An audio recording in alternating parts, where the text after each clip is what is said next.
ouvimos essas vozes e eu ali pensando nos meus botões, eu não sei como é que eu, não vou dar o nome dele não, tem um chorão no meio, como é que ele se aguenta, porque quase que eu choro aí sentado, é contagiante, irmãos. A gente estamos ainda nessa pele aqui, um dia tudo isso vai passar, mas é muito maravilhoso louvar o nosso Deus.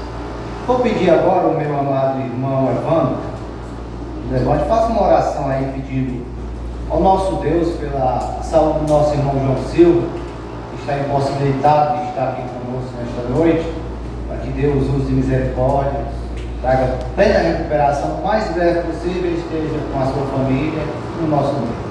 Oramos pelo nosso irmão Evandro. Vamos orar.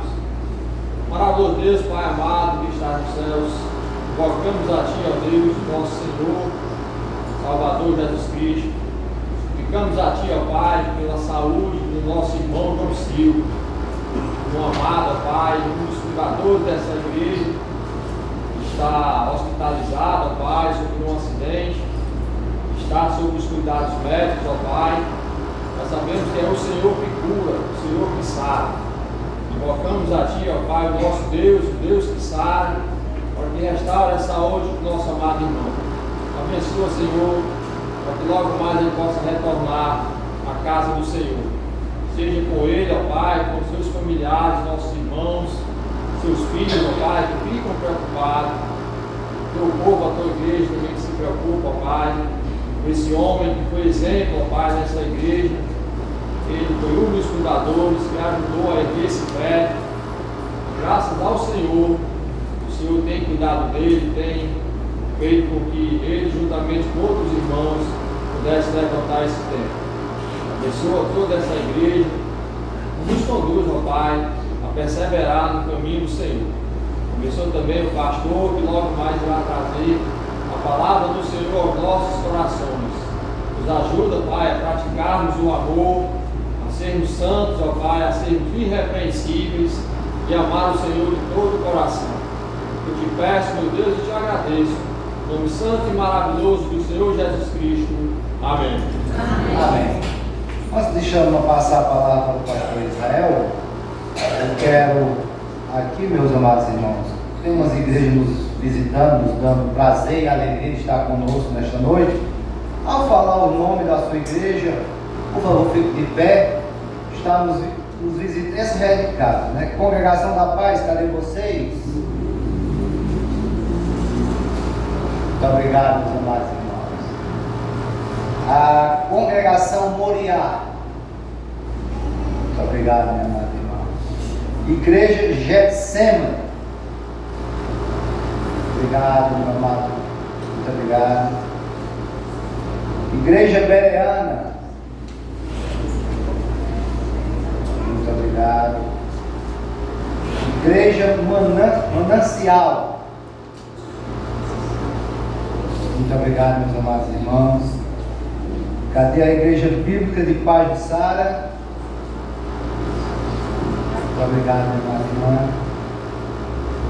Gileade. Obrigado, minha irmã. A Igreja de Maracanaú. Obrigado, meu irmão. Cadê a Igreja de João 23? Muito obrigado. E a Igreja Mante, é isso? Muito obrigado, meu irmão. Então eu queria chamar aqui o pastor Israel. Você já louvou que eu, nosso Deus, e Deus agora vai falar com você e comigo. Tenho certeza que ele já falou com o meu amado pastor. E que a graça de Deus seja na vida dele e na nossa. Boa noite, irmãos. Boa noite. Abra sua Bíblia para 1 Pedro, por favor, capítulo 1. 1 Pedro, capítulo 1.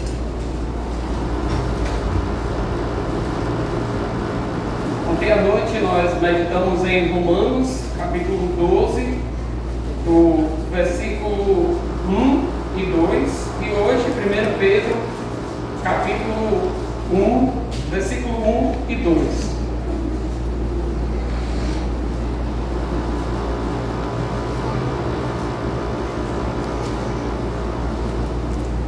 Nosso tema tema de hoje, nós vamos tratar sobre uma identidade renovada. Acredito eu que muitos de nós, crentes em Jesus Cristo, com o passar dos dias, com o passar dos anos, nós vamos esquecendo quem nós somos em Jesus Cristo. A tendência, às vezes, é voltar àquela velha natureza. Há uma luta nossa da carne contra o Espírito, e essa luta ela é constante. Depois de convertidos, nós não perdemos a velha natureza, ela ainda permanece em nós. No entanto, nós entendemos à luz das Escrituras que a cada dia nós devemos mortificar essa velha natureza. E para isso é preciso a gente viver a nova identidade que temos em Jesus. Creio eu que os irmãos lembram daquele texto de 2 Coríntios capítulo 5, verso 17. Se alguém está em Cristo, é nova criatura, as coisas velhas já passaram, e eis que tudo se fez novo. Mas é tendencioso, com o passar dos dias, o mundo levar eu e você a esquecer essa identidade. Por isso que nós precisamos renovar cada dia essa identidade. Tem momentos na nossa vida que nós somos como Ló. Nós estamos caminhando para Sodoma e Gomorra. Tem momentos em nossa vida que nós somos como Pedro. Senhor, eu estou disposto a morrer pelo Senhor.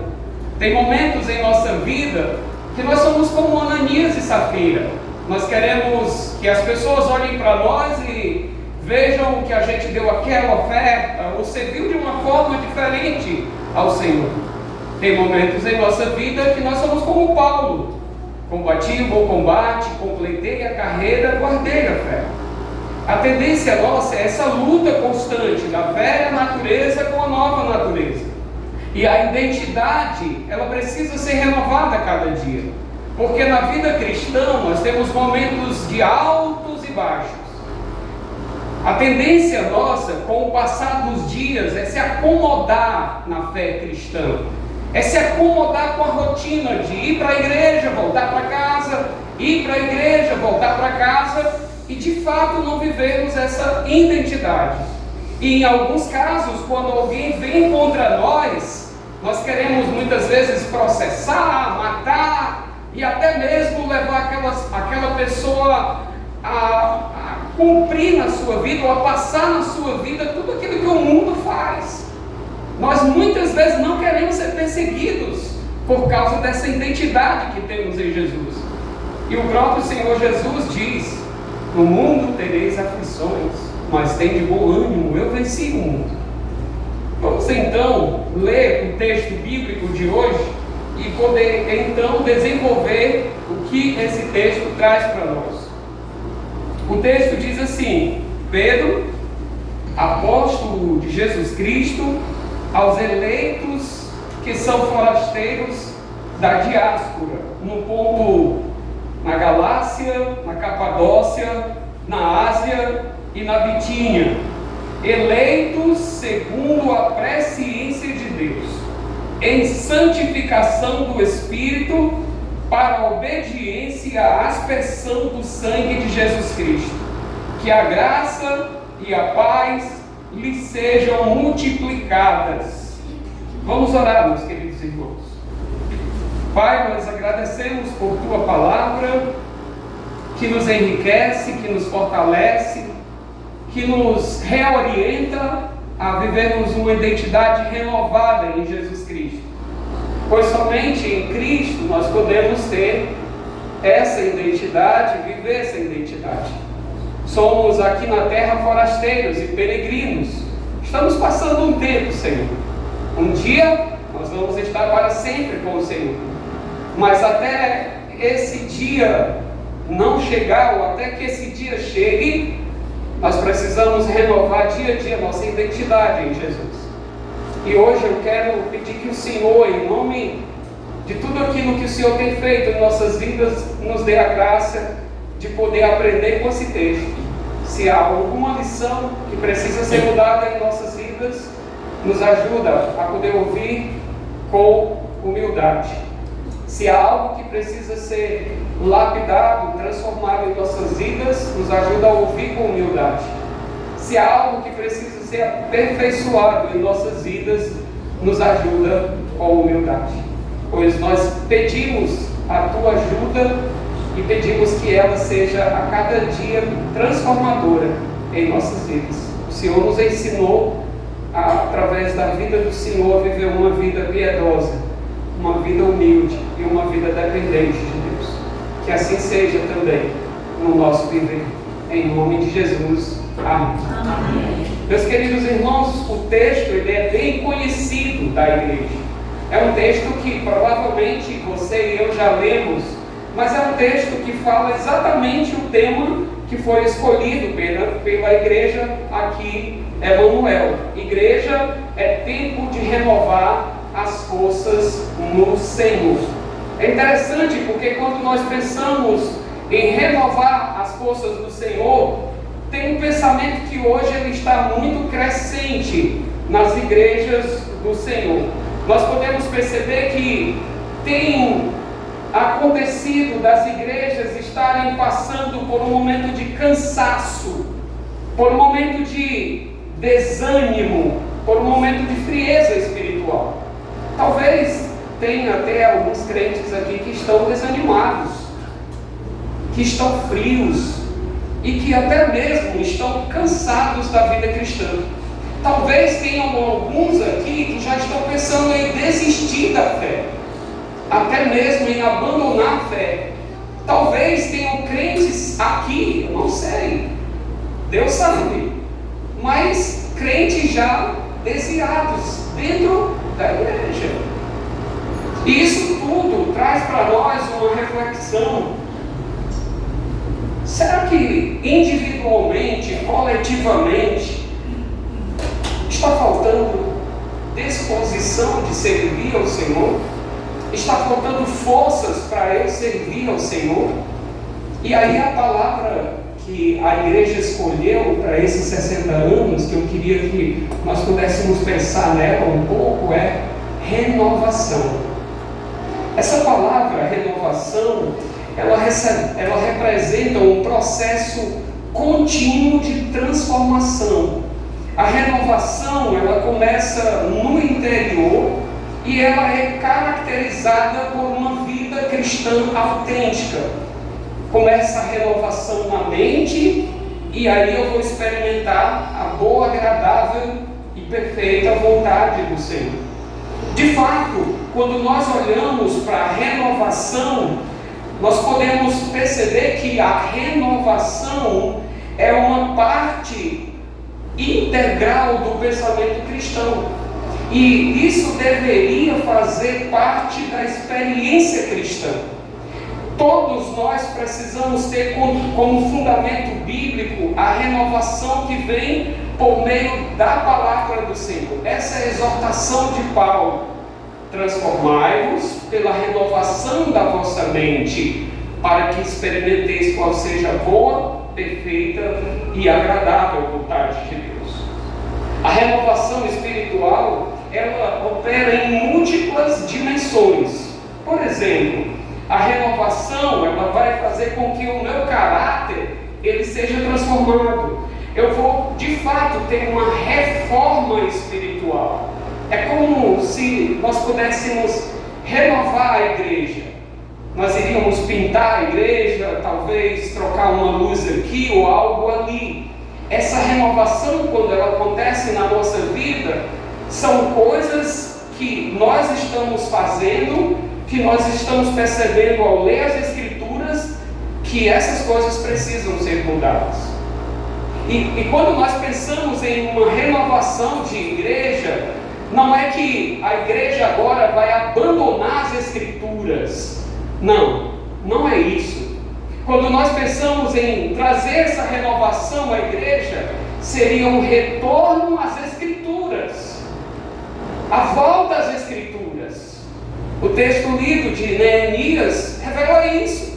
Quando nós voltamos às Escrituras, nós vamos perceber o que as Escrituras está dizendo e nós vamos nos submeter às Escrituras. Lembra, não é legalismo nem liberalismo, é as Escrituras. E isso faz com que todas as áreas da nossa vida sejam afetadas.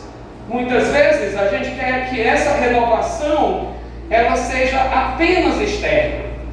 É como aquele novo convertido que chega na igreja, né? Ele ouve o Evangelho, a vida dele é transformada, e aí os irmãos, eles dizem a primeira coisa: se afaste de todos os seus amigos, não tenha nenhuma amizade com as pessoas do mundo. A pergunta é: como é que ele vai poder evangelizar as pessoas? Como é que ele vai poder testemunhar do Evangelho para as pessoas? E aqui eu levo você a pensar um pouco comigo na mulher samaritana. A mulher samaritana ouve o Evangelho, Deus muda a vida dela, Deus faz com que ela procure testemunhar lá em Samaria. E aquela mulher vai, e aquela mulher ganha muitas almas para Jesus. Imagine só se Jesus dissesse para ela: mulher samaritana, entra numa bolha, fica aí, não tem mais nenhum amigo, vive uma vida só para você. A verdadeira renovação, ela faz com que a mudança que Deus faz na nossa vida chegue a outras vidas, e essas outras vidas sejam impactadas. Interessante de tudo isso é que eu e você temos um desafio persistente à renovação e à conformidade com os padrões mundanos. A ideia, irmãos e irmãs, é que muitas vezes o mundo quer que a gente pegue a mesma forma que o mundo tem. No entanto, Jesus, ele quer que a nossa mente seja renovada segundo as Escrituras, e isso vai fazer com que eu consagre minha vida a Deus. Isso vai fazer com que minha vida seja atraída pelo Senhor. Isso vai fazer com que tudo aquilo que antes eu vivia e dizia assim: isso é uma vida que agrada a Deus, as Escrituras vão mostrar para mim que a verdadeira vida que agrada a Deus tem como maior padrão e referência o Senhor Jesus Cristo. O Senhor Jesus Cristo. Interessante de tudo isso é que quando a gente olha 1 Pedro, nós podemos perceber que Pedro, ele traz algo aqui para esses irmãos. Ele escreve e ele lembra aos fiéis que, embora sejam estrangeiros e peregrinos na terra, eles possuem uma herança indestrutível no céu. Irmãos, isso é muito interessante, porque quando Pedro ele escreve para esses irmãos, ele, em sua carta, 1 Pedro e 2 Pedro, ele dá um grito, e nesse grito que ele dá, ele fala duas palavras. A primeira é resistência. Resistam na fé, resistam no Senhor. E a segunda é esperança. Ele traz esperança para aqueles irmãos. Esperança como nós ouvimos nos cânticos aqui. Ouvir esses cânticos traz para nós esperança e fortalece a nossa esperança. Porque muitas vezes quando nós olhamos para o mundo, para todas as coisas que acontecem no mundo, a tendência nossa é dizer assim: não há mais esperança, desista, o mundo vai acabar. No entanto, Pedro diz: vocês são peregrinos e forasteiros. Vocês estão passando só um tempo aqui. A pátria de vocês, semelhante ao que Paulo diz lá em Filipenses 3, está nos céus. Então vivam como peregrinos e forasteiros. E todos aqui conhecem Pedro, né? Pedro é aquele pescador.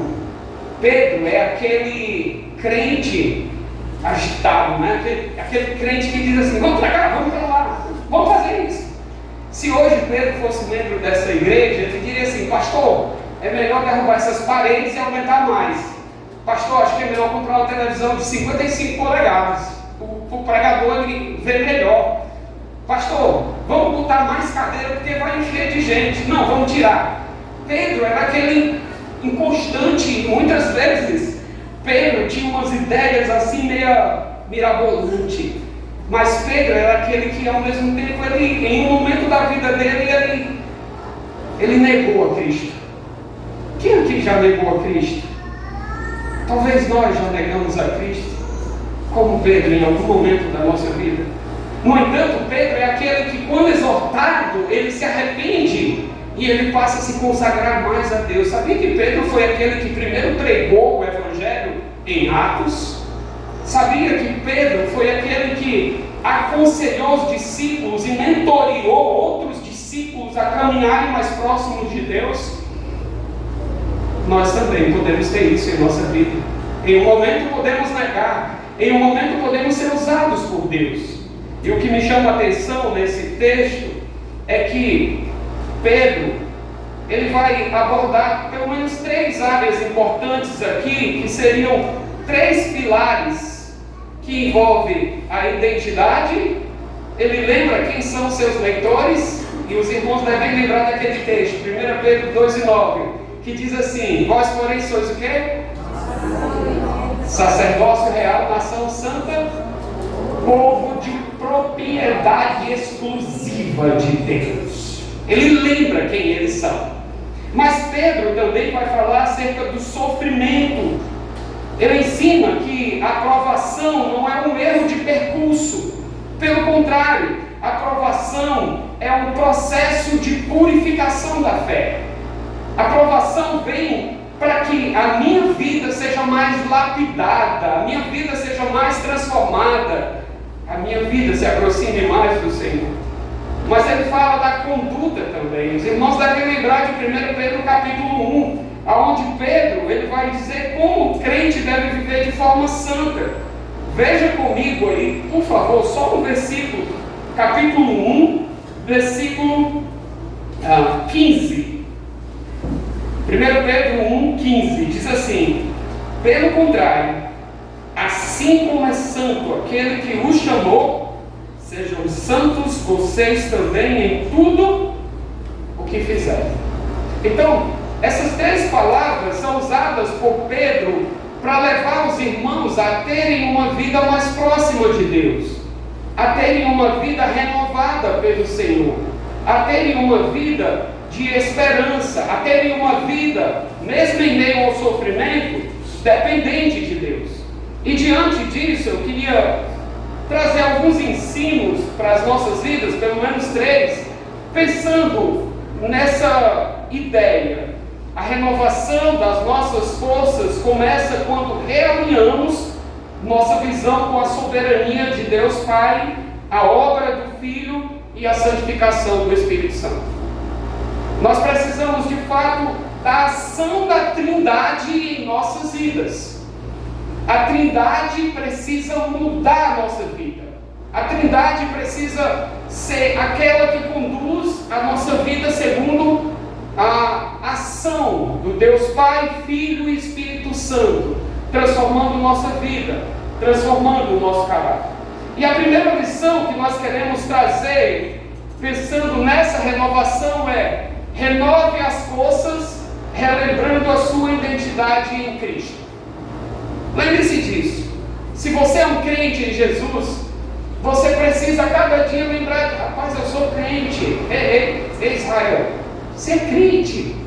Eu sou crente. Eu fui salvo por Cristo. Um dia Ele me libertou das trevas e me transportou para o reino do Filho do seu amor. E o versículo 1 fala muito em relação a isso. Ele vai dizer: Pedro, apóstolo de Jesus Cristo, aos eleitos que são forasteiros da diáspora, no Ponto, na Galácia, na Capadócia, na Ásia e na Bitínia. Aqui é interessante porque o cristão exausto, o cristão que está cansado, ele não precisa de técnicas de autoajuda. Ele não precisa se isolar, subir lá no monte, levar uma garrafa d'água para lá. Ele não precisa disso. Ele precisa de fato de uma palavra que vem de fora. A afirmação de quem ele é no Senhor. E Paulo, Pedro, eles fazem muito bem isso. Pedro, ele, por um determinado momento da vida dele, ele caiu, ele pecou contra Deus. Ele nasce como pecador, mas ele é salvo e ele ainda peca, mas Deus restaura a vida dele. Pedro, ele tem uma identidade aqui. O texto diz que ele é apóstolo de Jesus Cristo. É interessante porque Pedro negou Jesus Cristo 3 vezes, mas foi reafirmado por ele 3 vezes. Pedro, tu me amas? Pedro, tu me amas? Mas ainda, a sua falha não anulou o chamado de Deus para a sua vida, pelo contrário. De Simão, o comum, ele passou a ser chamado de Pedro, a rocha pequena. E dali para frente, ele foi apresentado como um apóstolo, como alguém que de fato aprendeu com Jesus, andou com Jesus, foi ensinado aos pés de Jesus. E um ponto importante aqui, irmãos, isso deve ser a âncora da nossa vida. A autoridade de Jesus fortalece a minha vida, mas traz um norte para a minha vida. Eu sou um crente em Jesus, eu não sou um crente numa planta, eu não sou um crente numa luz, eu não sou um crente no rato, eu não sou um crente numa vaca ou num boi, eu sou um crente em Jesus Cristo. A minha vida está ligada a Jesus Cristo. E isso tudo acontece antes da fundação do mundo. O texto diz: aos eleitos que são forasteiros. E em outra versão vai dizer peregrinos. E aqui tem um ponto importantíssimo que eu queria pensar com os irmãos. Essa palavra estrangeiro é alguém que vai para um determinado lugar, ele fica no hotel, mas o hotel não é o lar final dele. Ele está ali só de passagem, porque ele vai seguir um caminho à frente. Vamos pensar nós, de maneira bem mais ampla, o mundo é como se fosse esse hotel para nós. Nós não vamos ficar aqui. A nossa pátria está nos céus. Nós estamos caminhando para lá. A partir do momento que nós nascemos, nós já estamos caminhando para essa pátria. A Bíblia diz que há dois caminhos, um largo e um estreito. Nós nascemos nesse caminho largo, o caminho da perdição. E nós estamos caminhando nele. Em um momento específico, alguém fala de Jesus para nós. E aí nós entramos no caminho estreito. E começamos a trilhar nesse caminho estreito. É um retorno ao pó. Todos nós estamos retornando ao pó. Mas um ponto importante diante de tudo isso é que muitas vezes o cansaço surge quando nós tentamos transformar uma barraca de viagem em um palácio permanente. É isso que acontece com muitos de nós, irmãos, que fazem parte da igreja do Senhor. Nós queremos achar que esse lugar aqui nós vamos viver para sempre. Por isso que muitos têm medo da morte. Por isso que muitos não querem morrer. Mas quando nós entendemos bem a nossa identidade em Jesus, quando nós captamos bem essa ideia, nós vamos entender que nós somos cidadãos celestiais, que nós vamos para uma nova pátria, um novo céu, a nova Jerusalém. E é interessante porque o apóstolo Pedro, ele diz eleitos que são forasteiros, e aí ele vai dizer forasteiros da diáspora, e ele vai citar alguns nomes aí. Talvez a gente, sendo colocado em algum lugar específico, a gente diz assim: rapaz, parece que Deus, ele fez as coisas erradas. Porque Deus colocou os crentes em uma região como essa, em uma situação como essa, onde havia perseguição, onde havia morte, onde os cristãos estavam sendo provados na sua fé, e eles estavam sofrendo. Por que isso?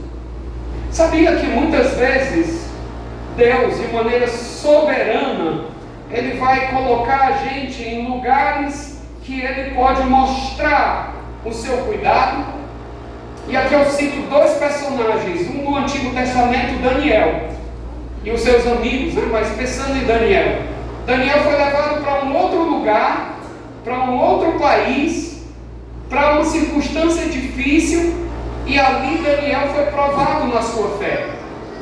E Daniel, ele testemunhou da sua pátria, a partir do momento em que ele estava na cova, ou que ele estava entre os líderes religiosos, Daniel mostrou quem ele era em Deus.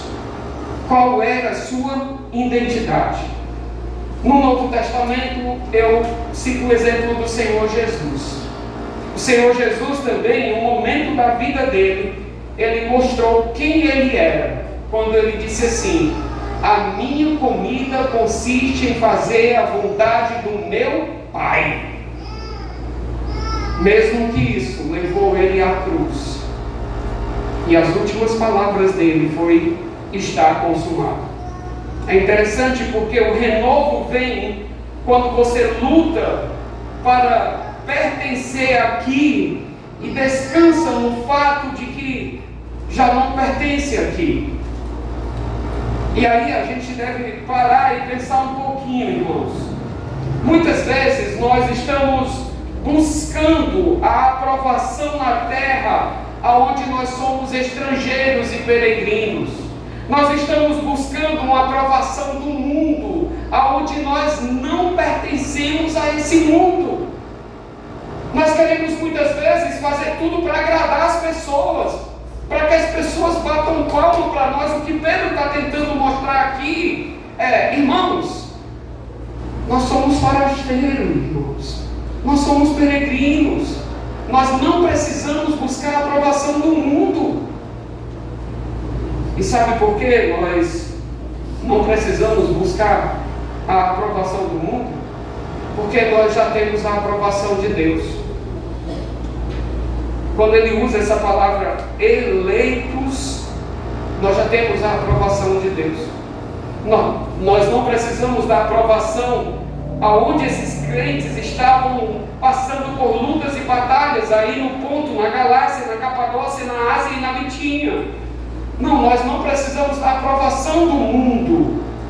Nós precisamos entender que nós já temos uma aprovação de Deus. Lá na eternidade passada, Deus, por sua graça única, por sua vontade, Ele decide nos escolher. Imagine só isso. E Ele decide ali nos escolher, Pai, Filho e Espírito Santo, e Eles traçam um plano eterno, onde em um momento específico, Romanos capítulo 8, Ele decide nos chamar. E Ele decide nos chamar por meio do Evangelho. Efésios capítulo 1, verso 13 e 14 diz: depois que vocês ouviram a mensagem do Evangelho, depois que vocês creram na mensagem do Evangelho, vocês foram chamados, vocês foram selados.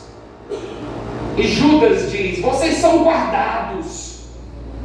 Irmãos e irmãs, abram aí os seus 4 ouvidos. Ninguém vai tocar na nossa vida se Deus não permitir. Nem o diabo vai tocar na nossa vida se Deus não permitir. Sabe por quê?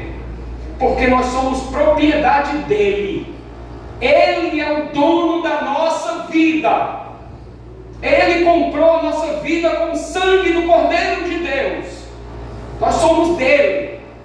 Sendo dele, nós precisamos entender que tanto a minha vida como a sua vida, ela precisa ser uma vida renovada por isso, alimentada por isso. Muitas vezes a gente está cheio de coisas do mundo, e a gente começa a duvidar das coisas, começa a duvidar de Deus. Outro dia, lá em Jucás, depois de saí com a igreja para evangelizar, eu encontrei um jovem senhor. E esse jovem senhor, quando eu cheguei na casa dele, eu disse: eu queria conhecer a sua fé. Ele disse: eu sou ateu. Eu disse: eu queria conhecer, o que você acredita? Ele disse: eu não acredito em Deus. Tá bom, mas eu queria fazer algumas perguntas. Tá bom, pode entrar e sentar. E quando eu perguntei a ele: você acredita em Deus? Ele disse: eu acredito, mas eu não acredito mais. Mas vocês acreditam? Eu disse: o que está acontecendo aqui? Ele disse para mim: eu já fui crente, mas hoje eu não sou mais. Eu odeio Deus, eu não quero mais saber de Deus. E eu fico pensando, nós podemos cair na mesma ideia, nós podemos cair na mesma crença daquele jovem senhor. Quando nós começamos a esquecer quem nós somos em Jesus, quando nós começamos a alimentar a nossa vida, tudo aquilo que o mundo oferece, a colocar na nossa mente tudo aquilo que o mundo oferece. Por isso, nós precisamos levar a nossa vida a entender: eu não preciso da validação da terra, porque aqui na terra eu sou estrangeiro, eu vou morrer logo. Eu já disse para minha esposa, se eu chegar a morrer lá em Farias Brito ou em outro lugar, ela tem que fazer duas coisas, e rápido: faz um culto lá no meio da rua, prega o evangelho, traz o meu corpo para cá, faz um culto lá na rua Israel e vai enterrar, prega o evangelho. É isso, eu vou morrer, nós vamos morrer, mas eu preciso entender: nem a morte, nem a vida, nem anjos, nem principado, nem coisa do presente, nem do porvir, nada pode me separar do amor de Deus. Nada, nada. Segunda lição, queria que você pudesse pensar comigo: renove as forças na segurança da eleição divina. A iniciativa é de Deus. Veja o que diz a parte A do verso 2: eleitos, ele repete o texto, a palavra do verso 1 diz: eleitos segundo a presciência de Deus Pai. A iniciativa sempre é de Deus. Lembre-se disso. A salvação, ela não é um prêmio pelo nosso esforço. Eu achava isso antes de ser crente. Eu achava que eu poderia conseguir minha salvação por meio das boas obras. Então eu fiz crisma, primeira comunhão, eu fui até Canidé pagar uma promessa. Eu era alguém muito religioso. Por quê? Eu queria salvar a minha própria vida. No entanto, quando Deus começou a falar por meio do Evangelho, Ele me mostrou pelo menos 5 verdades que isso fez com que minha vida fosse mudar. A primeira verdade é que eu sou pecador. Romanos 13:23 diz: porque todos pecaram e carecem da glória de Deus. A segunda verdade é que o meu pecado, ele me conduz à morte. O salário do pecado é a morte. Então, eu sou pecador e eu estava levando a minha vida à morte. No entanto, a terceira verdade que Deus falou à minha vida é que Ele me ama. João 3,16. Vamos dizer em uma só voz para aparelhar o ouvir. Vamos lá? Porque Deus amou o mundo de tal maneira que deu seu Filho unigênito, para que todo aquele que nele crê não pereça, mas tenha a vida eterna. Eu entendi que Deus me amou. Deus, Ele quis me amar, mesmo eu sendo pecador. E ao me amar, Deus diz então para mim, em quarto lugar, que eu devo crer no Filho. João 1,12 diz: mas a todos quanto receberam, deu-lhes o poder de serem feitos filhos de Deus, a saber, aos que creem no seu nome. A partir do momento que eu criei em Jesus Cristo, eu passei a ter a vida eterna. Não porque eu sou bom, não há ninguém bom. Romanos 3:9 diz isso. Não há nenhum justo, nenhum sequer. No entanto, Deus, na eternidade passada, Ele decidiu me escolher.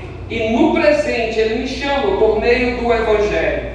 E a presciência aqui, a gente, com certeza os irmãos sabem disso, mas a presciência não é só saber o futuro. E Deus não me escolheu porque eu iria escolher. Jamais eu iria escolher a Deus. Até porque Efésios 2:1 diz: Ele vos deu vida estando vós mortos em vossos delitos e pecados. A presciência aqui, de fato, fala do amor antecipado de Deus. Deus decidiu me amar na eternidade passada. Imagina só. E no presente, esse amor é manifestado através da presença de Jesus Cristo, o qual morre na cruz, tomando o nosso lugar. Agora, quando Deus olha para o Israel, antes ele olha para o sacrifício de Jesus. E a Bíblia diz que o sangue de Jesus nos purifica de todo o pecado. Então, eu sou justificado em Jesus. Eu sou reconciliado com Deus em Jesus. Eu sou uma nova criatura em Jesus. Eu sou filho de Deus por meio de Jesus. Isso traz para mim e para você algo tremendo. Irmãos, e você que está nos visitando, algo que deve levar eu e você a pensar. Deus decidiu amar você antes mesmo de você existir. Como pode isso? Que Deus soberano é esse? Que decide amar mesmo quando a gente ainda não existe, humanamente falando. Mas além disso, o seu descanso não vem da sua capacidade de segurar na mão de Deus. Tem até aquele hino: segura na mão de Deus, segura. Tem aquele hino? Está errado aquele hino. A gente não vai segurar na mão de Deus, não. É ao contrário. É Deus puxando a gente como ele puxou Ló. Lembra? Os anjos lá. Sai, Ló, de Sodoma, sai de Gomorra, Ló. Deus fez isso comigo e com você. O que isso vem em sua mente? O que isso traz em sua mente? Traz renovação? Traz alegria? Lágrimas? Como é que um Deus tão santo, tão puro, decide amar um pecador como eu e você? Alguém que odeia Ele em um momento da sua vida. Alguém que despreza Ele. Quantos aqui não chamaram os crentes que pregaram o Evangelho para você de bode? Quantos aqui não odiaram os crentes? Eu fui um deles. Eu odiava os crentes. Eu zombava dos crentes. E hoje eu sou um crente. Sabe o que é isso? É porque eu sou bom, eu sou perfeito, eu sou um super pastor. Não, é a graça de Deus, é a misericórdia de Deus, é a eleição de Deus. Ele decide nos amar, e Ele determina isso antes mesmo de eu nascer, de eu vir ao mundo. E Ele faz com que isso seja uma demonstração do seu amor para conosco. Volta aí para 1 João, aliás, passa, 1 João 4:10, por favor. 1 João 4:10, e nós vamos para o último momento. 1 João 4:10. Olha o que diz aí. Nisto consiste o amor, não em que nós tenhamos amado a Deus, mas em que Ele nos amou e enviou seu Filho como propiciação pelos nossos pecados. Não diga que você amou a Deus primeiro. Nunca diga isso. Sempre parte de Deus. E um exemplo maior disso é o Éden. Quem foi que buscou a Deus depois que Adão pecou? Não foi Adão. Quando Adão pecou, ele foi se esconder.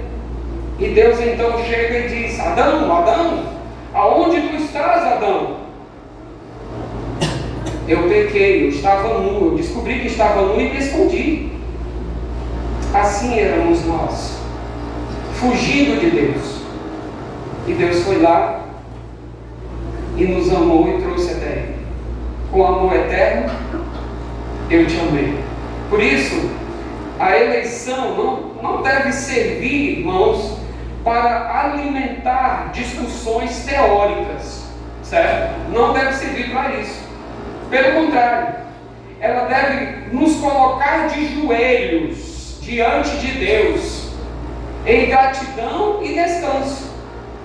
O pessoal diz que os batistas, né, os presbiterianos, pregam a heresia das doutrinas da graça, né, que é o 5 pontos do calvinismo. Não é heresia não, é bíblico, certo? É bíblico. E eu acredito que os 5, eles estão fechados ali, seguros. Mas isso não deve levar a gente a querer ser superior que os outros.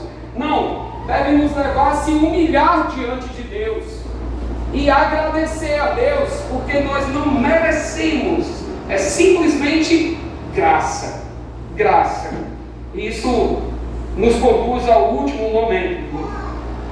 E irmãs, o último momento então nos leva a renovar as forças através do propósito da graça. É interessante porque o verso 2, a parte B, diz assim: em santificação do Espírito para a obediência e a aspersão do sangue de Jesus Cristo. Se você viu aí, nós temos a Trindade: o Pai, o Filho e o Espírito Santo. O Pai vai falar segundo a presciência. O Filho vai falar da santificação, aliás, da obediência e aspersão do sangue.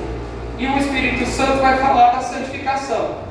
Na Bíblia nós não vamos ter o nome Trindade, mas nós vamos ter momentos como esse. No batismo, na bênção, lá de 2 Coríntios também, vai falar da Trindade.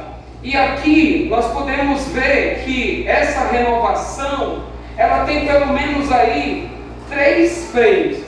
Certo? E eu queria rapidamente passar por elas.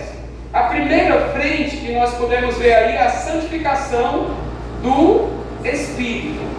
O Espírito Santo, ele nos separa do caos e do desânimo para nos lembrar a quem nós pertencemos.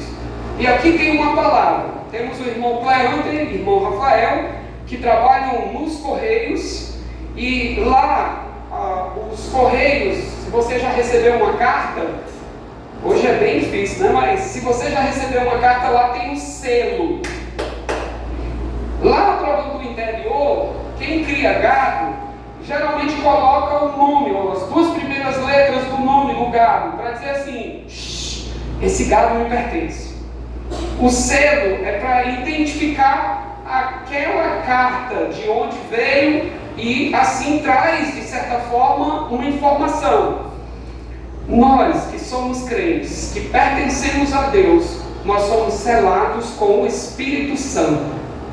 Lá em Efésios 4 fala isso.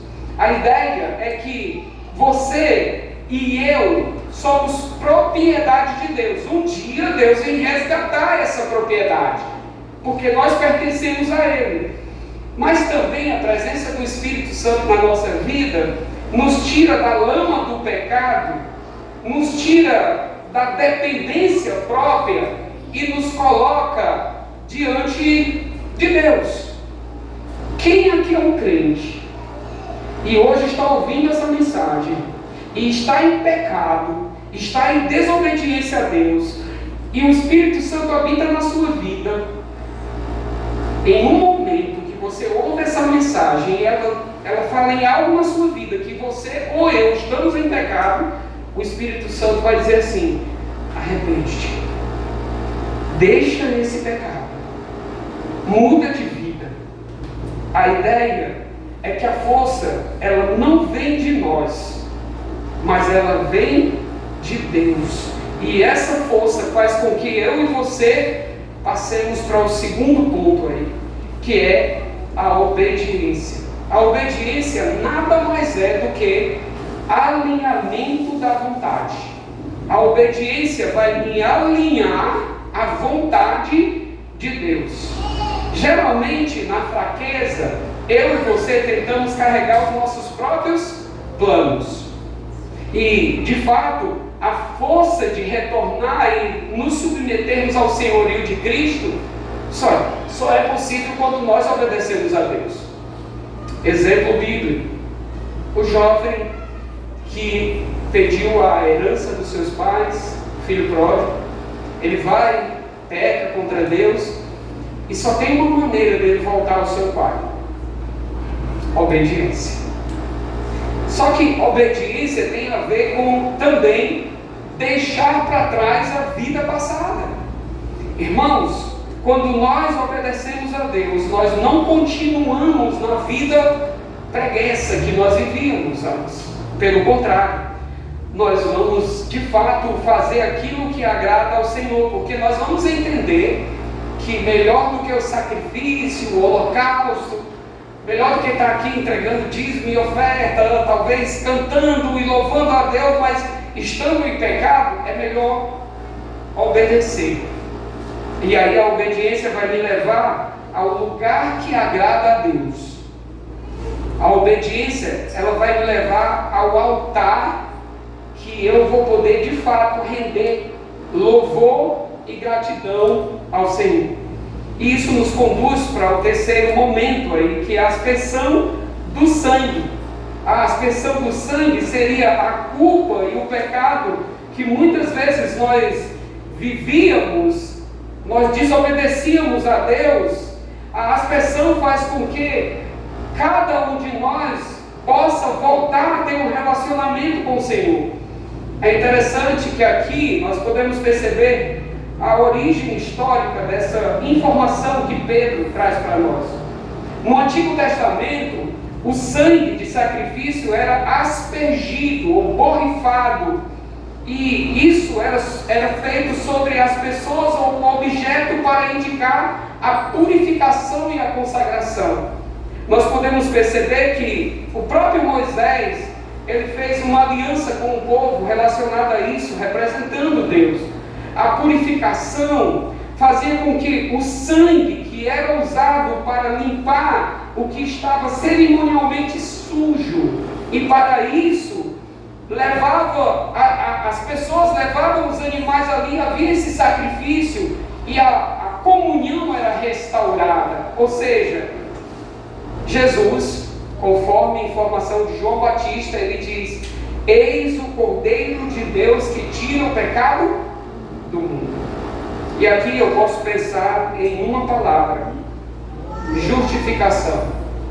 A justificação remove a culpa e a condenação. Nós passamos a ter um acesso direto à presença do Senhor. A nossa vida, ela agora pode ter esse acesso. Lembra de João 14,6? Jesus é o caminho, a verdade e a vida. Então a aspersão do sangue é o ato de aplicar o perdão de Jesus à sua consciência e à minha consciência. Diante disso, irmãos, o que muda? O perdão, ele remove o peso. Ele tira o peso que impedia de eu caminhar. Mas lembro que também uma consciência limpa, que é a base para uma vida espiritual que agrada ao Senhor. Então, em outras palavras, o que Pedro está tentando mostrar através da santificação no Espírito, através da obediência ao Pai, através da aspersão do sangue de Cristo, é que nós podemos ter essa vida restaurada com Deus, restabelecida com Deus. E diante disso, diante do que nós ouvimos aqui, nós temos algumas aplicações a fazer. E eu queria que você pudesse pensar comigo nessas 3 aplicações, para pensar e para aplicar. Em primeiro lugar, eu queria que você pudesse pensar em reconhecer a fome. Ou seja, você precisa ter um diagnóstico da sua alma. Você precisa fazer um check-up da sua alma. E saber que muitas vezes, talvez você esteja sedento de fome. Talvez alguns aqui, não sei, mas talvez aqui alguns tenham que tirar a culpa de algo que talvez você fez contra Deus e acha que Deus não perdoa. Eu tenho um colega meu aqui de trabalho de muito tempo, Cláudio, a gente trabalhou junto, ele é da Meriano, trabalhamos como contínuo, né? E lá a gente pôde testemunhar um pouco de Deus na Casa Pio.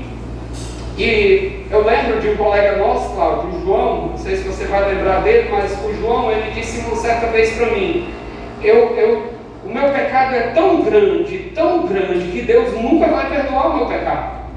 E eu disse para ele: Deus perdoa. Deus perdoa. Às vezes essa culpa está em nós como crentes também. Eu já fiz isso com Deus, Deus não vai me perdoar.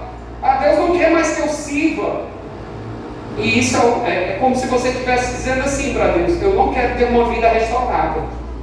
Mas uma vida restaurada faz com que você pare de pedir apenas o suficiente para hoje.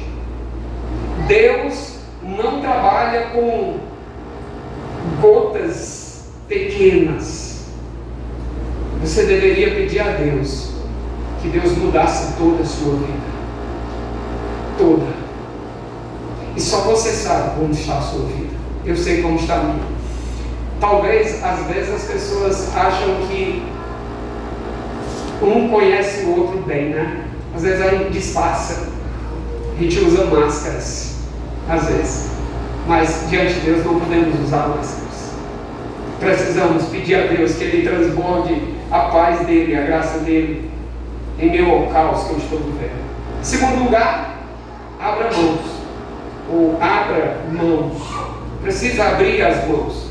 Seria um gesto de esvaziamento. Minhas mãos não devem estar no controle. Eu não devo estar no controle. Se eu estou no controle, eu não vou ter espaço para receber novo ou um novo. Por isso é necessário que eu pare de ter uma vida autossuficiente. Pelo contrário, a minha vida ela deve ser dependente. E uma palavra, talvez, nós poderíamos usar aqui e gritar bem alto: socorro, Deus! Socorro, eu preciso de ajuda! O que tem drenado a sua energia? Será que é preocupações financeiras, políticas? Talvez você não consegue dormir sabendo que quem vai ser o próximo presidente? Talvez você está preocupado como o Brasil vai tomar o rumo. Ou talvez você está preocupado o que vai ser da minha vida amanhã. O amanhã pertence ao Senhor. Eu preciso soltar as minhas mãos e clamar a Deus: Senhor, tem misericórdia de mim. Eu preciso perguntar: o que eu perco se eu parar de tentar controlar a minha vida sozinho? Deus tem que controlar a minha vida. E isso em todas as áreas. Por isso, pare de reter aquilo que você não consegue controlar. E eu quero lembrar algo nesse ponto aqui, para a gente ir para o último. Nós não sabemos cuidar da nossa vida. Deus cuida da nossa vida melhor do que nós. Porque Ele fez a nossa vida. E Ele é o dono da nossa vida. E a última aplicação aí é: mude o foco. Resgate a posição. Resgatar a posição seria mais ou menos assim, irmãos. O cansaço, ele vai distorcendo a visão. E ele nos faz sentir órfãos muitas vezes. Já se sentiu órfão aqui na igreja? Ninguém gosta de mim, ninguém me ama, ninguém fala comigo.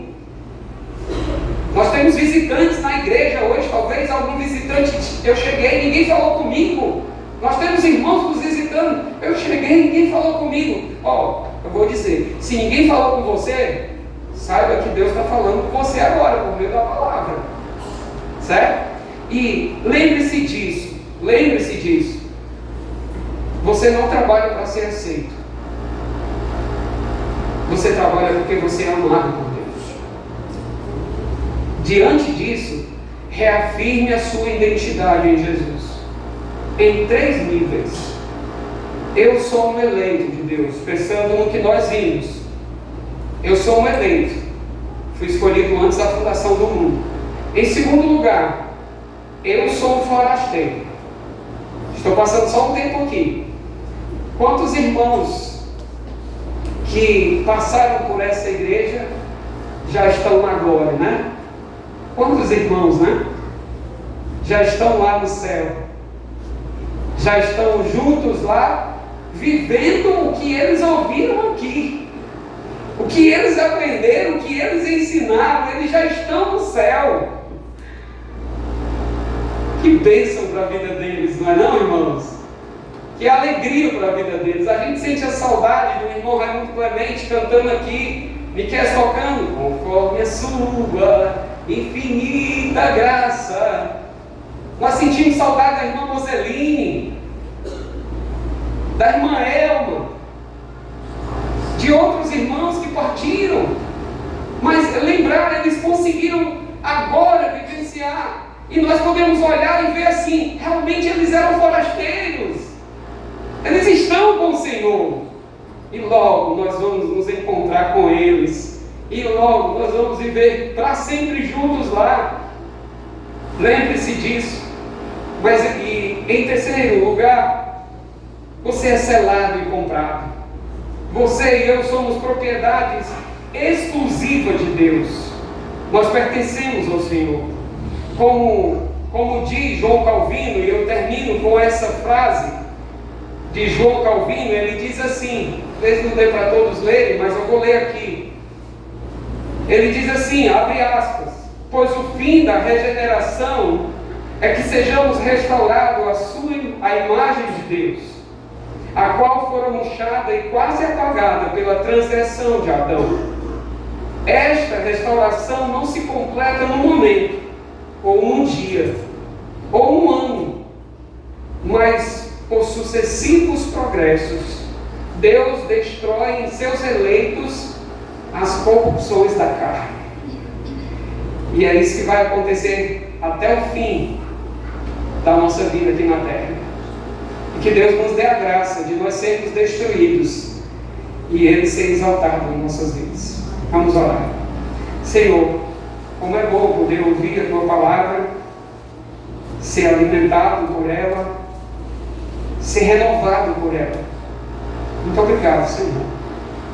Nos ajuda a poder, ao ouvir todos esses ensinos, ter no coração uma vida cristã renovada, para que ela seja a cada dia crescente e envolvente, e nos ajuda a continuar até chegarmos ao pó, Senhor. A caminhada é longa, nós não vamos conseguir sozinhos, nós precisamos do Senhor, nós precisamos de uns dos outros, nós precisamos que os irmãos trabalhem também em nossas vidas, e assim nós vivamos a mutualidade.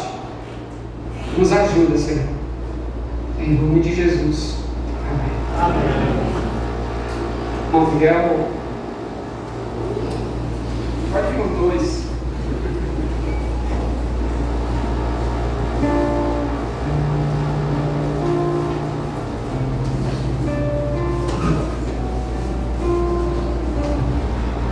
Boa noite, irmãos.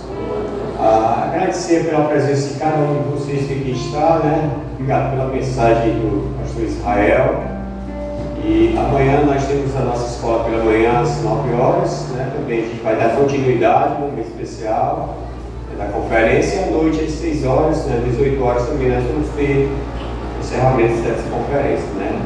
Obrigado pela presença de cada um. O irmão quer fazer o pós-vídeo aí, depois a gente está encerrado, certo? Vou encerrar hoje com o coração fiel. Vamos ficar de pé para a gente cantar, vamos?